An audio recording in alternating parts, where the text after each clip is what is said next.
Welcome to the Fat Emperor podcast. I'm your host, Ivor Cummins. We're supported by the Irish Heart Disease Awareness Charity, which advocates a simple CT scan to reveal your CAC score.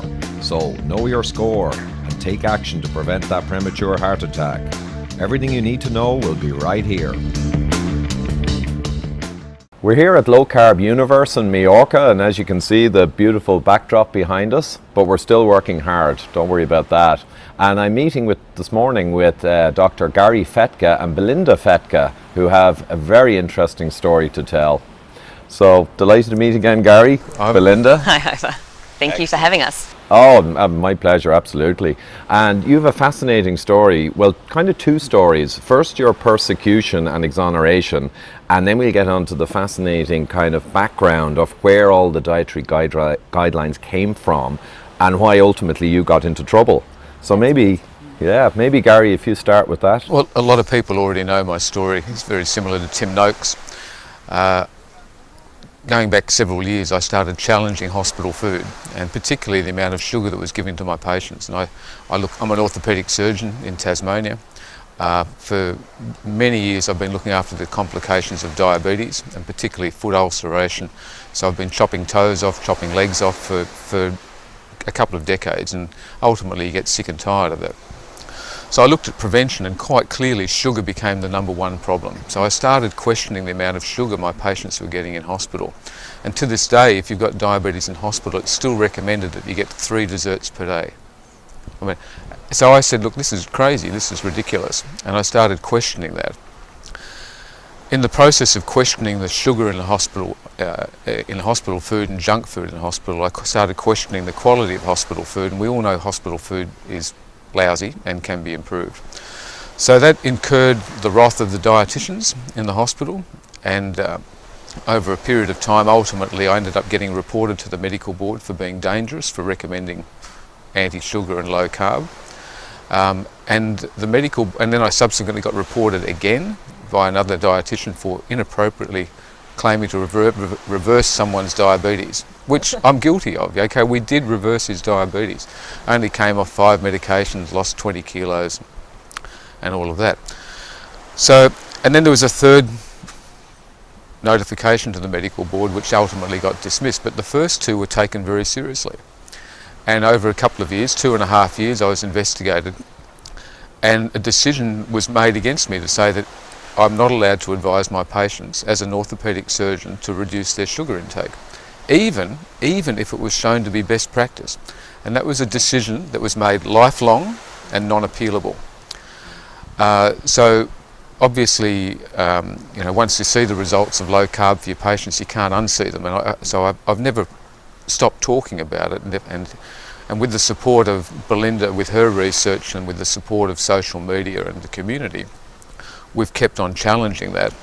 And it's involved 2 Senate inquiries at a national level. It's involved the National Ombudsman, and after 2 more years of appealing my non-appealable decision, it's crazy. We couldn't go to the Supreme Court. Like, we couldn't use the judicial system to appeal it, but we could go to the National Health Ombudsman to see if there was a problem with the process. That was all she could rule on. She couldn't say whether Gary could be. So we showed that there were problems in the process, which clearly there were, and Belinda will allude to those. And ultimately, it was sent to an independent medical board, and they looked at it for 6 weeks, and they tossed it all out and said, this is ridiculous. So he's free. Not only did they say that I wasn't guilty of anything, they've actually apologised. Now that's almost unheard of. Almost unheard of, that you actually get an apology from the medical board. But ultimately, we lost 5 years of being dragged through the system. Yeah. And in that time frame, my lecturing to students was taken away, my research was curtailed, and we've been stuck in that limbo. But in the same time frame, we've also been, going forward and to the public. Yeah. Well, it's an incredible job to have gone through all that. Both of you, actually, obviously, you shared the experience, so to speak. It was also particularly malicious, because I noted at the time, which was incredible, they said that even if the science advanced and you were proven to be correct, you would still remain banned for life from speaking. That's a bizarre... It was completely bizarre, and obviously I questioned that, and that's one of the things which the National Ombudsman was actually to hang on, because she said, even she said, hang on, this is a... How can you make a lifelong... Because so many things, you know, I say that science evolves by being challenged, not by being followed. And you know, that's on the bottom of my emails. I mean, that's my mantra. So we have to keep evolving in our knowledge.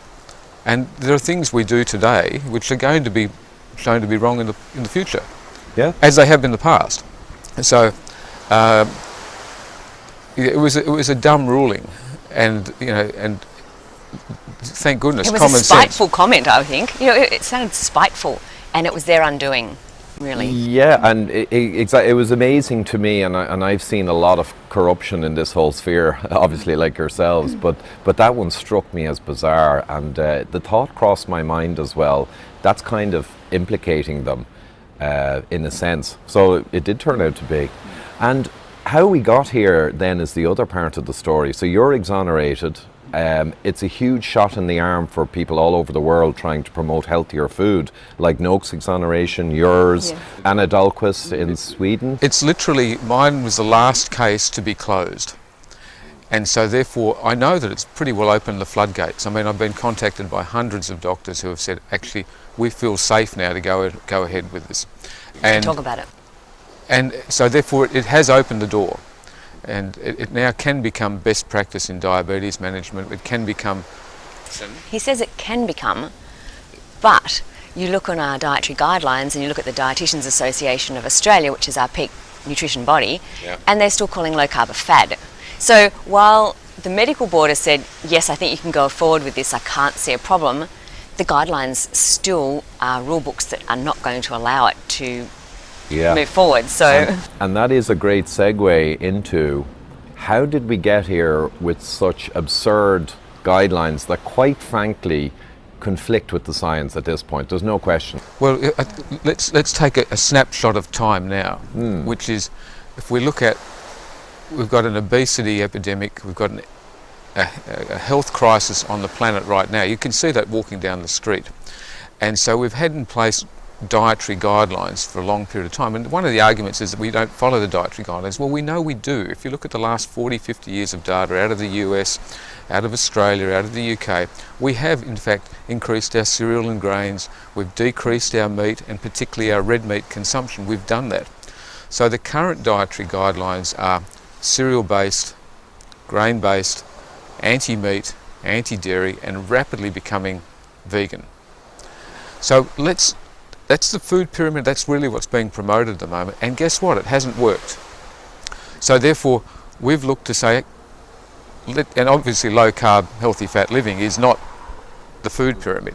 So if we accept the fact that the dietary guidelines now have been a complete and utter failure, and have since the McGovern report and the introduction of the American dietary goals, then we've gone back to see how come we've gotten to this situation.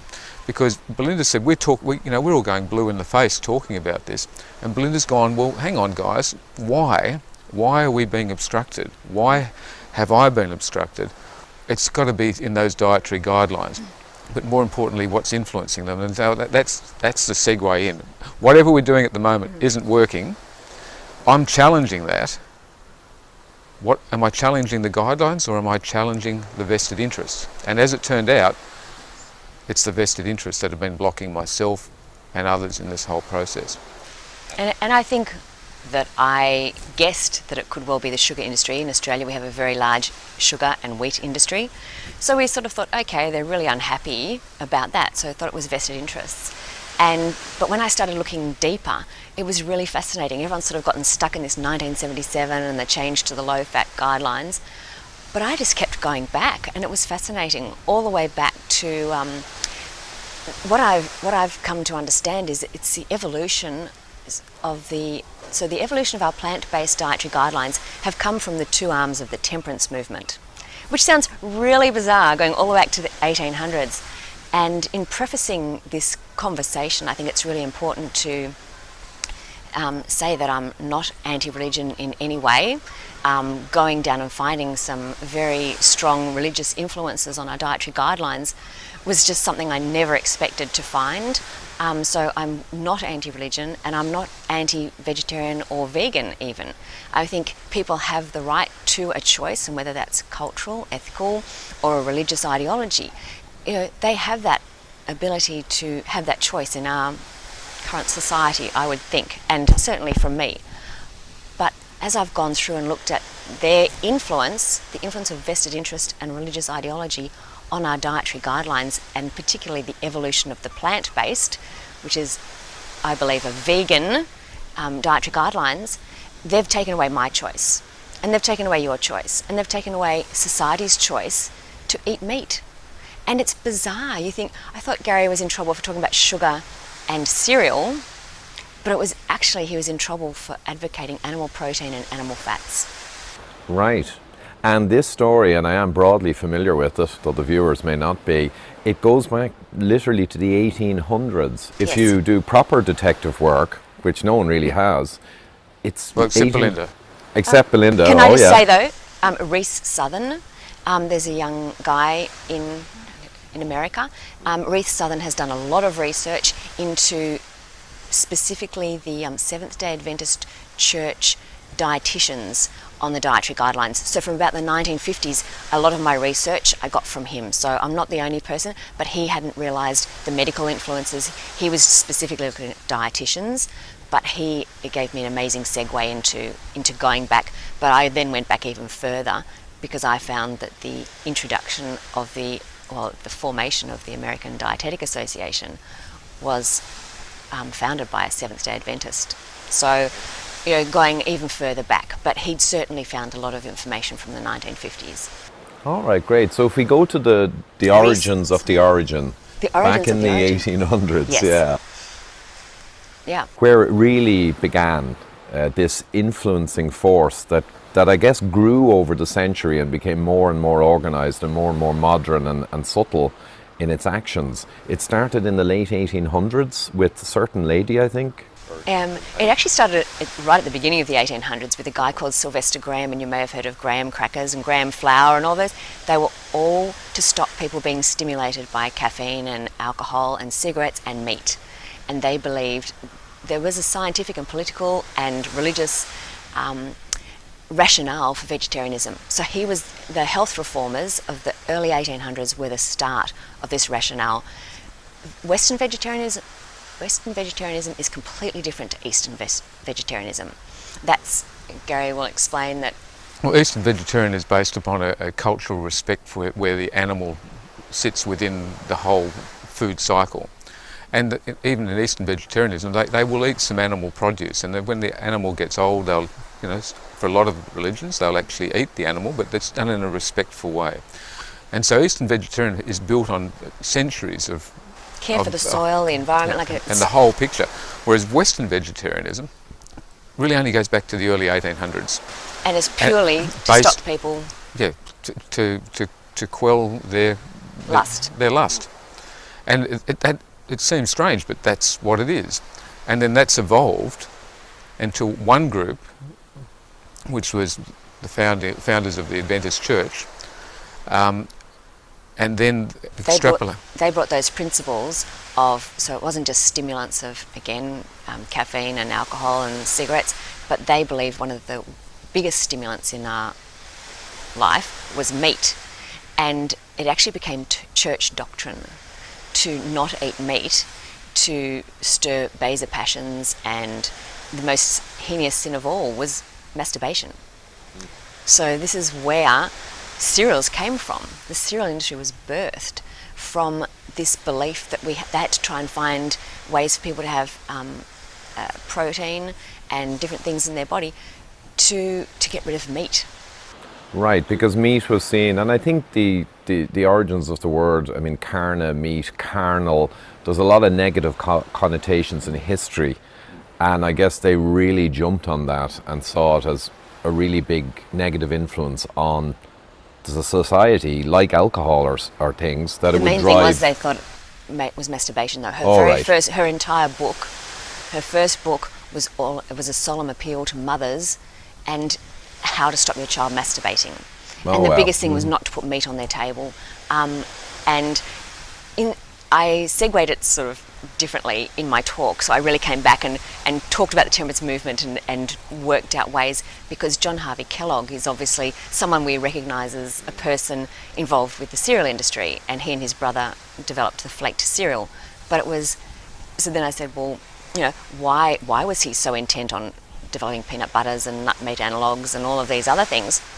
He was a temperance health reformer, and he was a devout Seventh-day Adventist. So you bring those things down and you think, well, we've got Kellogg's cornflakes from an anti-masturbation crusade. But poor old John Harvey Kellogg, Yeah. well, he was a brilliant individual. He achieved greatness in the medical pathway, medical education, And medical reform. And he had 30 patents on food and exercise equipment. But as a 12-year-old, he was invited into the White family, and he was typesetting these doctrines. He was typesetting as a 12-year-old that meat causes masturbation. And the effect of masturbation was as bad as inwardly decaying a head, and also like her book was horrific if you read all the things that masturbation could do to you. And he was 12 years old when he was typesetting these books. Wow. And typeset for the next, he typeset for 4 years for them and wrote, or he was actually editing and doing everything. So there's no wonder by the time he grew up to become a doctor, he had very strong ideas on how bad masturbation was. Following on from that, we should state that where things are now is that the Adventist Church is the second biggest educator in the world after the Catholic Church, at our primary schools, secondary schools, universities. But they pretty well started the dietetics education of the world. They wrote the textbooks for the first 30 years, and heavily involved in the textbooks of nursing and medicine. They still own 60 publishing houses, and they're pretty well, and as I said to you recently, they've had 6.4 billion downloads of their podcasts in 2016. Now, I was struck by that figure, because that it puts Joe Rogan to shame, but Yeah. 6.4 billion downloads just gives an idea of the influence that's occurring.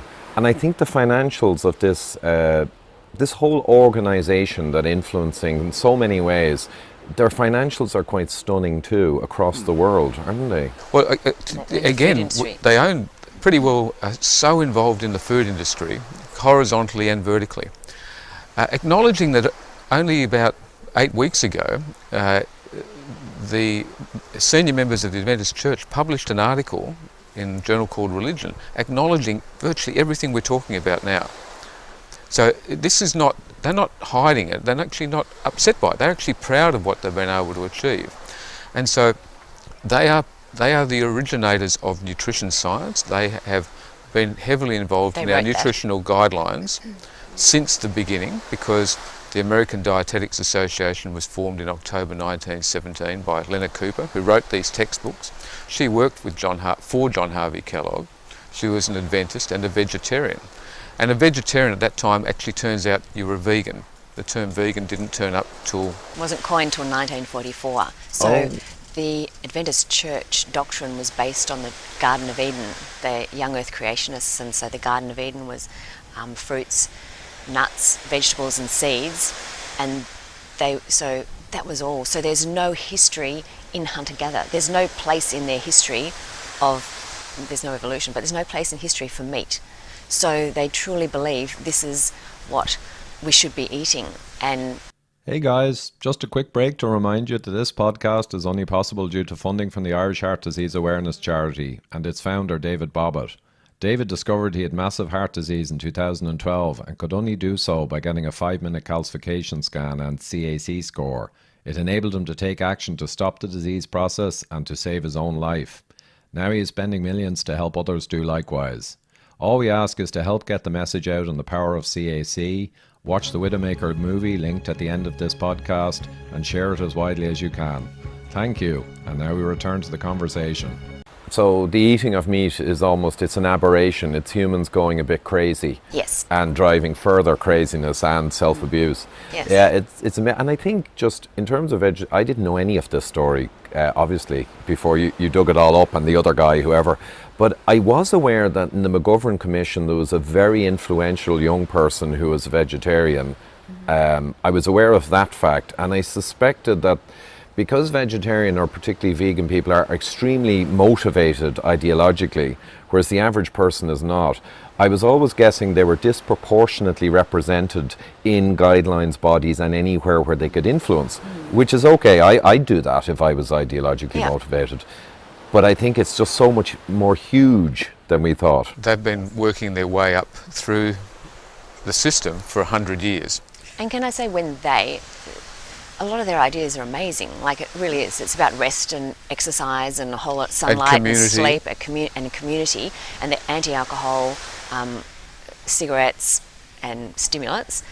But what's really fascinating is how they've moved together. So as I say, the two forms of the temperance movement, one was the health reformer ones, which is the anti-meat group, but they've joined with the other temperance movement, which is anti-alcohol, and has spawned the sugar industry.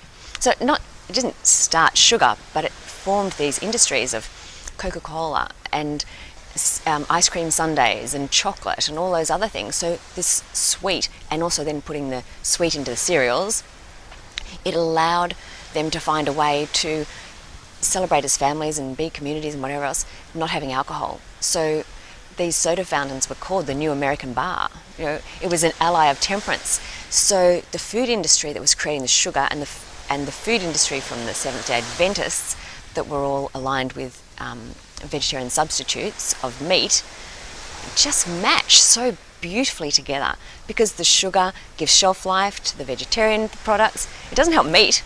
So, you know, this is where it's all interconnected, and Harvard University was the start of the Nutrition Foundation and the School of Public Health were all started by food industry. So 5 food industries gave money to this Nutrition Foundation, which was part of the Harvard School of Public Health. And they worked with the Adventist Church to do the very first Adventist studies, because it suits both. You know, they grow together, and even though they've got very opposing ideas about things, the interconnection and has just helped. And this has happened in all of human history, to be honest. It seems bizarre what you describe, but to me it actually makes complete sense, because in human history we've always had different sects and organizations who have common goals, you know, who get together even though they might differ significantly on one or two things. So it kind of all just came together throughout the 20th century, that they grew and grew in power and influence until they were kind of embedded in all of the structures. Yeah. And so the financially, to come back to that, the cereal industry, 101 cereal companies were formed in Battle Creek, Michigan, which is the home of the Adventist Church. And over time, we've effectively got Kellogg's and all of their affiliates. But because they're largely owned originally by the Adventists, and they have Adventists work for them, their tithes, you can imagine 10% of the profits of the cereal industry is going back into the church. In Australia, Ellen G. White came to Australia and started a company called Sanitarium, which is Australia's most trusted company. She set up the entire church, but she also wanted to set up the cereal industry as church-owned. So that was different. Kellogg's was a Seventh-day Adventist, and he started his own business, but they actually came to Australia and set the food industry up with one as of the a Kellogg's church. brothers. Yeah. And that church owns the biggest cereal company in Australia, and they don't pay any tax. But they put it all back into educating the community. So that's where the enormous resources come from to create the billions of podcasts and everything else, because the profits are not being taken by corporate executive types and shareholders. They're going back to the church. But they have this purpose. They believe clearly in what they're doing, and so it's all ploughed straight back into medical evangelism. With charity status, so no tax really. No tax. There's no tax on Sanitarium. They make 462 different products and they don't pay any tax. But Sanitarium, being the biggest cereal company in Australia, I mean, I guess I'm just coming back, they're very large amounts of revenue. Indeed. Yes. Wow. But then they brought, the Adventist Church by Harry Miller brought soy from Asia, fermented soy, to the concept of soy to the Western world. So the modern soy product, And which he is saw that as an alternative to a meat meat. substitute. So we've got fake meat, fake dairy. We've got infant formulas, which are made predominantly from soy. Harry Miller And developed the first infant soy formula. so if you think about the massive impact of soy in the food cycle, and going all the way back to affecting our agricultural practice now, you know, the ploughing of soil to put in more soybean, that is actually all from the one group. So that whole soy industry is paying tithe back into the one church group, and that's where their funding is. And all of this stuff is actually in their annual reports. I mean, it's not hidden. I So don't think you- it's the entire soy industry, but but a significant portions of it. And so you can actually read their annual reports. It's got all the figures, and it talks about the industries they actually own. Well, and I think that is a very important point, because along with the disclaimer, and I'll also echo that one, that vegetarian is fine. I have many vegetarian friends. In fact, in our Irish medical group we're setting up, we have a vegan psychiatrist, a doctor in our group. Yeah. So it's fine, but not to try and influence the whole world in the way we're discussing. yes. But the other... It's taking away a choice. That's the thing. They're taking away a choice by developing these rule books that silence my husband. That exactly, Yeah. and that obviously have, I'll use the word corrupted, but it is corrupted.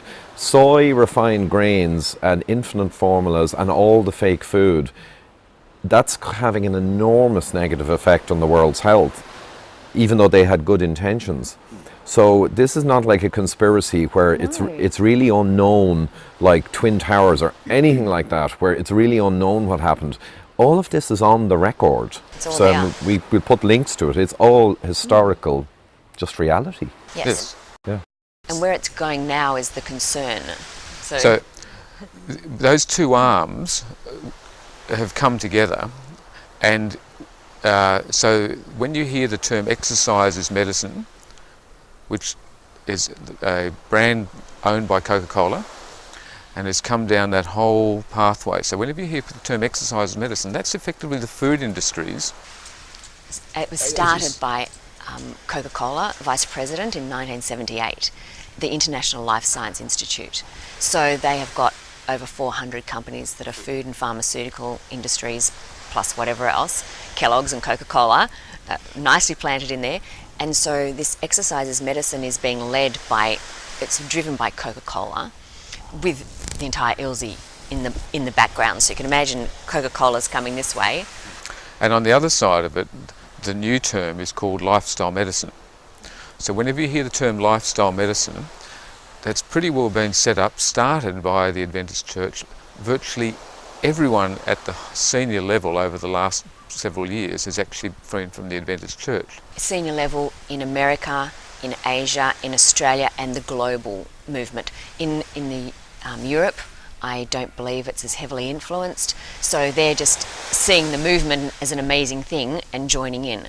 But it's promoting But vegan. it sounds great. Lifestyle medicine is about eating well, sleeping well, moving, exercising, and community, and bringing that together. Yeah. But it is actually, when you listen and carefully dissect their message, it's about veganism. And it is, in fact, when you go back to Australia, it's actually owned. The by Institute of Lifestyle Medicine is owned by Sanitarium. Sanitarium. So to So- come in so yet they- another circle, we come back. Yeah, so they put these things into this processed food industry. Has, you know, But owns where all it's these at things. now is we've got exercises medicine and lifestyle medicine that are coming together and actually developing the medical curriculum for our students. I would say for the world. And That's as a their result of that, we're seeing it's already been introduced in a few universities in the United States. Loma Linda, which is the Seventh-day Adventist University, Harvard University, and South Carolina, Greenville, which Stephen Blair's involved with, and he's been funded by Coca-Cola in the past with the Global Energy Balance Network group that's now defunct. So, And yeah. these are seed universities, ideally expanding to infiltrate, if you will, all of medical education. Yes. And But to they be honest, already are. They already. And yeah. we've got lots of examples of where they're spreading out into the South Pacific, into China, into my own Tasmanian University medical curriculum, which was part of what I didn't realise. I trod on a landmine in 2014 when that was actually being introduced as a test, the test run on the medical students, and I came through and said, actually, that's all nonsense. This is actually, inflammation is caused by sugar, carbs and polyunsaturated oils. And to shut him down even more, then they brought exercise is medicine as the trademark into our university, and they're promoting that, obviously. So everything is, diabetes is cured by exercise is medicine, and I'm just going, oh my gosh. So finding out all this has been incredible. It is absolutely incredible. And the thing is, the union of corporate power and state power is actually the definition of fascism. I found that out recently. I'd never viewed it that way, but that's the definition of fascism.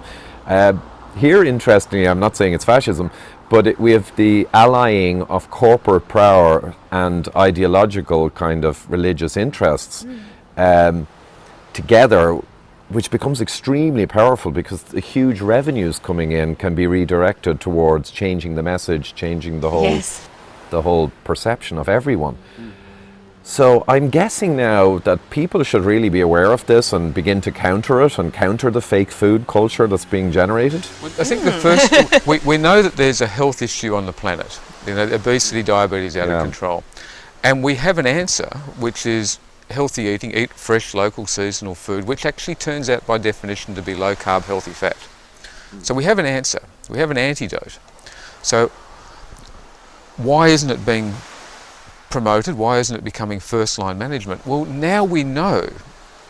We've always suspected it's food industry have been involved, but actually we now know the mechanism of how that's evolved, and that the food guidelines are one, but the industry is another, and they both have actually supported each other, not for 10 or 20 or 30 or 40 years, but for 100 years, and then built on this history that goes back for previous 50, 60, 80 years to the early 1800s.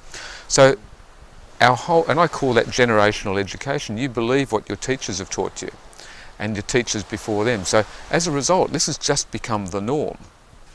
And I can just tell you, never upset a woman and pick on her husband.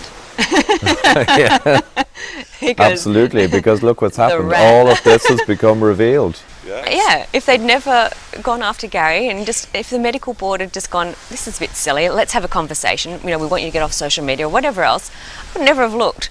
But they were so dogmatic, and I just went, you know what? They're not taking my husband down, and I'm going to find out why. Excellent, Belinda. And but that's often the way of dogmatists, especially ideologically driven ones. They will tend to react very strongly when they're in any way threatened. But like you say, lucky they did.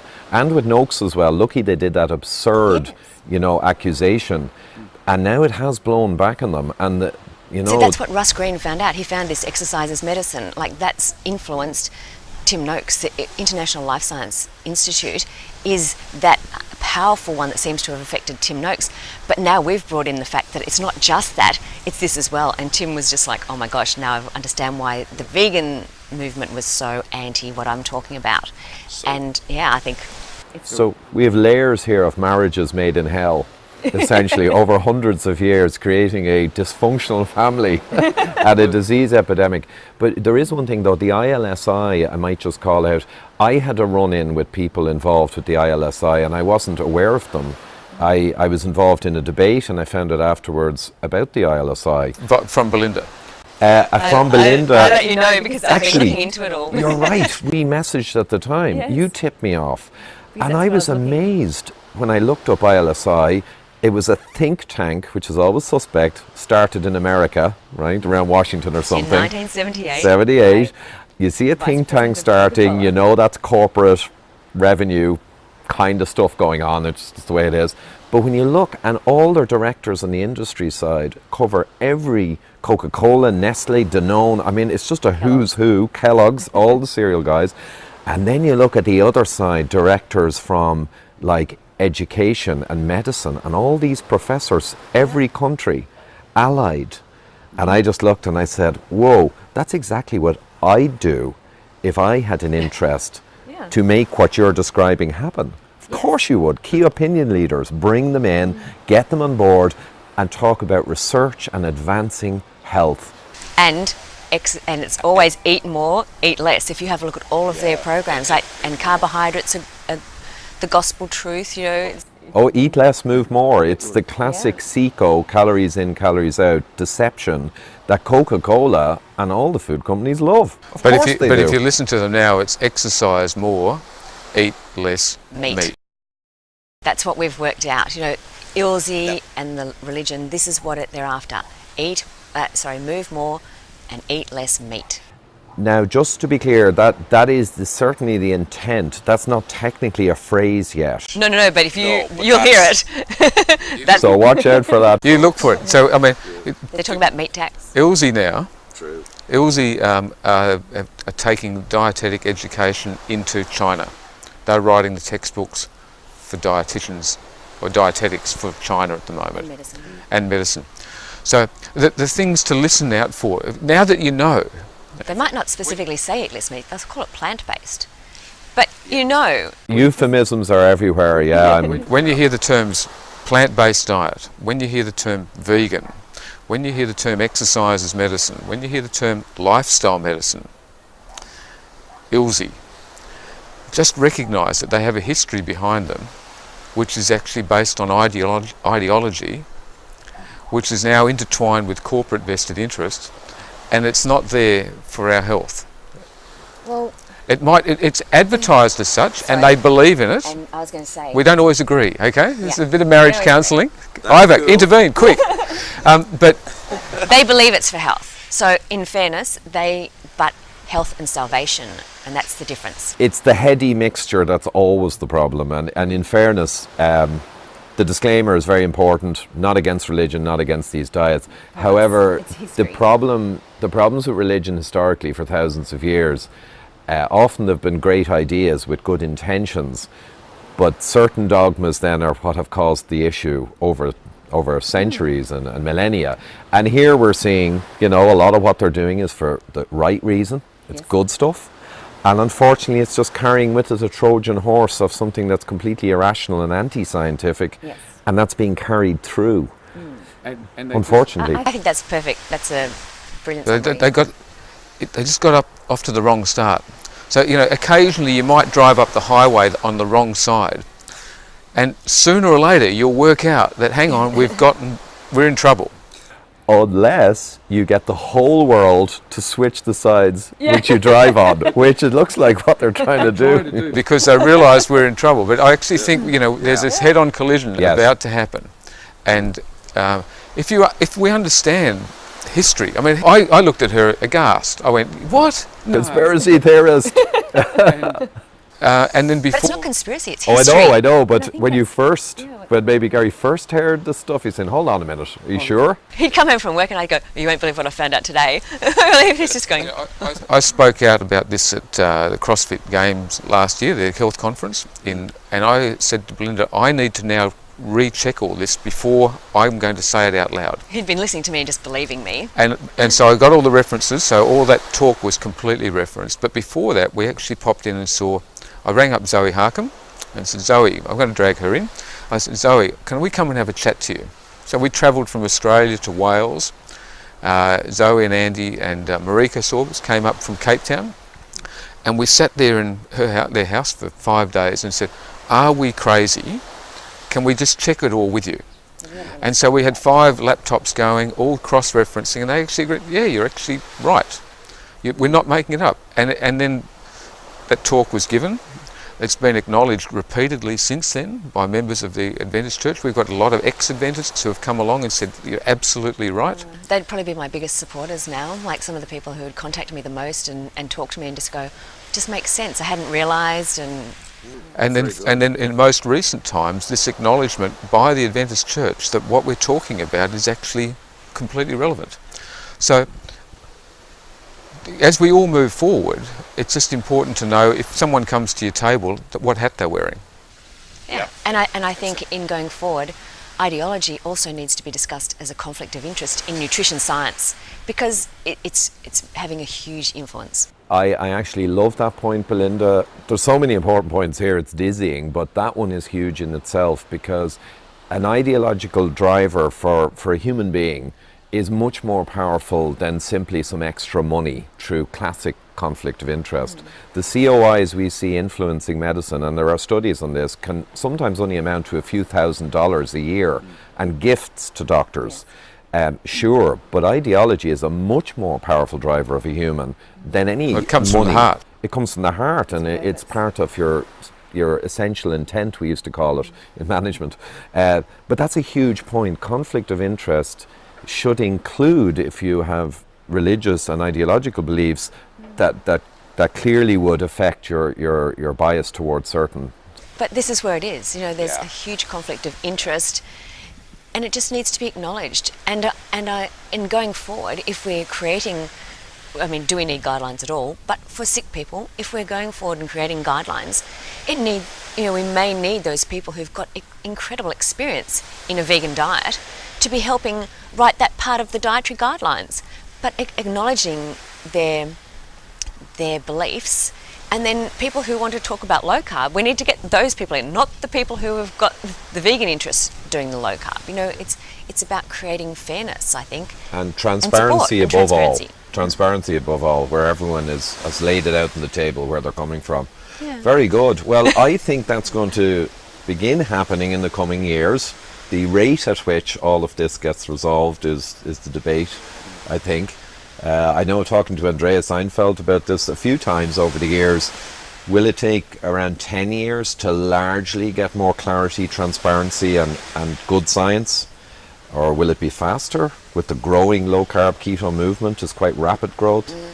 We might close on that. What do you think to reach a point where largely things are more transparent and the general public have more of a grasp of the science? I'd like to think it's going to happen tomorrow, but it's going to take a lot longer. I think there are so many forces out there that we can't change the world. We'd like to, but we can, as individuals, make a decision about what we do this afternoon and tomorrow. We can do that for our families, and that all of the work we're doing is to support those people who want to make a difference. And so, yes, it'd be nice to save the world, but we're going to need to start with saving ourselves first of all. And a lot of the resources for this and the material Belinda's put together, just to let you know, it's on the isupportgary.com site, so that we're making it all public. It's all there. I created a website, really annoyed APRA, no doubt. I created a website saying I support Gary, and I've just started putting all these things up, and it's been really interesting. Like, journalists have contacted me. The US Right to Know has recently contacted me. They want to know about the serial documents that I've uncovered. So it's quite fascinating. Creating a website that just supports your husband is something they never expected.